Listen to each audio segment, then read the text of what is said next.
We're going to kick off with the big sort of console handheld launch of the year, which was the Nintendo DS.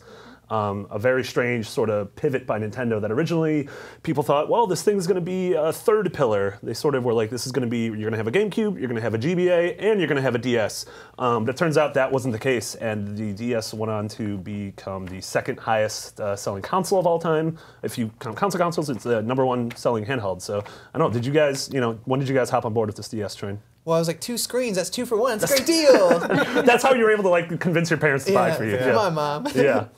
Immediately. It was definitely really, it was an odd thing at first. I think I was very hesitant. I'm like, wait, this doesn't make any sense. I just want my one screen. Yeah. I don't have 2 TVs yet. I didn't have 2 monitors at the time. Now I do, so I can see the appeal of dual screens. But back then, it was just like, it was a really foreign concept, and I had to see it at a demo at a Best Buy, I think, to really understand what the heck was going on.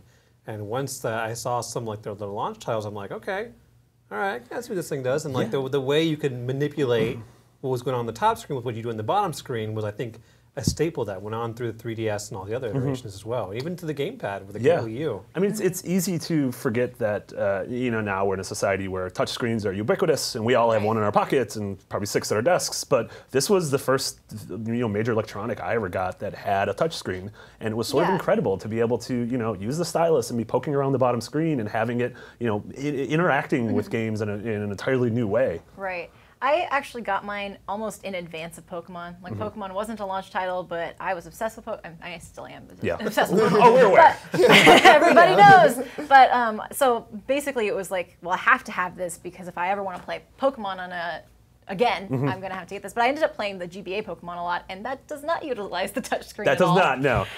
So I liked actually the feel of the DS. Yeah. Even in addition to the novelty of the touchscreen, it felt a lot better to hold than even like the SP, and especially like the Game Boy. It was just a more comfortable to your hands. The clamshell design was really smart, and it did, like a lot of Nintendo products and a lot of game consoles, it went through iterations. And we got the DS Lite, which ended up taking a hot beat and making a hot song, and then we got the DSi. That's what kids say. I don't know if you guys hang around with kids. Back in 2004. Back in 2004, we said making a hot beat. Exactly. Went on to sell the DS family. Before the 3DS went on to sell 154 million units, which is second only to the PS2, which is incredible. There was a lot of great games. Its launch lineup was a little iffy. Isn't every launch lineup though? Every launch lineup is a little crummy. The standouts were Mario 64, DS, which was really cool. Did you guys play Feel the Magic? It was that game where you sort of felt uncomfortable playing it. You're like, I'm rubbing some folks. I don't know if I'm supposed to be doing this. That continues to this day with Thanks Fire Emblem, the next one. Oh, God. Yeah, with the rubbing. God. Wait, what do you rub in Fire Emblem? The new one coming out in Japan. You rub people's How faces. not to touch screen. Well, I know you can rub Pokemon. You can pet your Pokemon. Yeah, just Pokemon imagine humans. But humans. You couldn't do that on the DS, which is what we're talking about.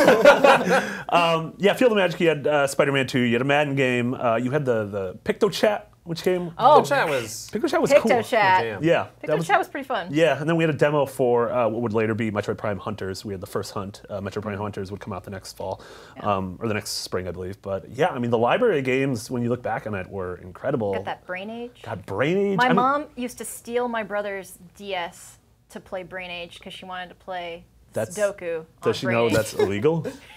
It's illegal. Stealing from a child.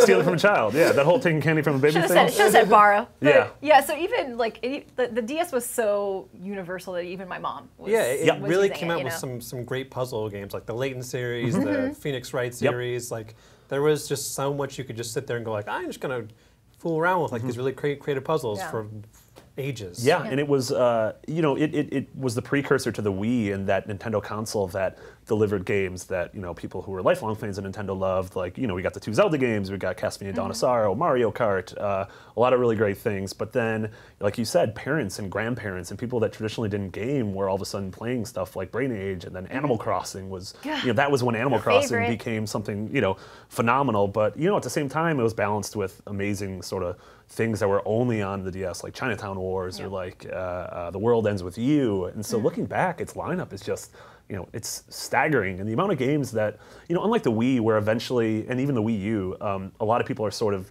not paying attention to the gamepad as a really like viable gameplay option. It's really, so many games utilize the two screens in really smart ways. Yeah, and I mean, you mentioned Animal Crossing. Like, I think Wild World was the best iteration of Animal Crossing because it used the touchscreen in such smart ways for that series. Like I think a lot of series on the DS kind of found their feet with the touchscreen. Yeah.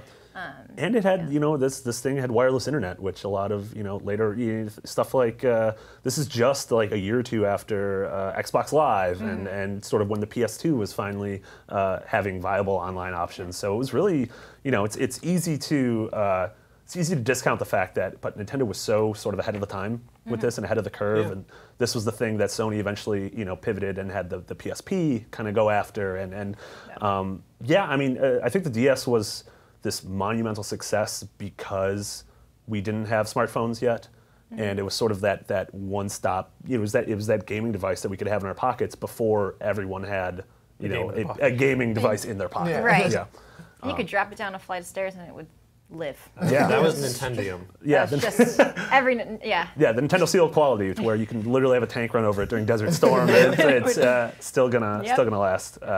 Yeah, DS, one of those seminal Nintendo systems, one of those amazing handhelds that sort of kicked off 2014, or I guess closed 2004 with a bang.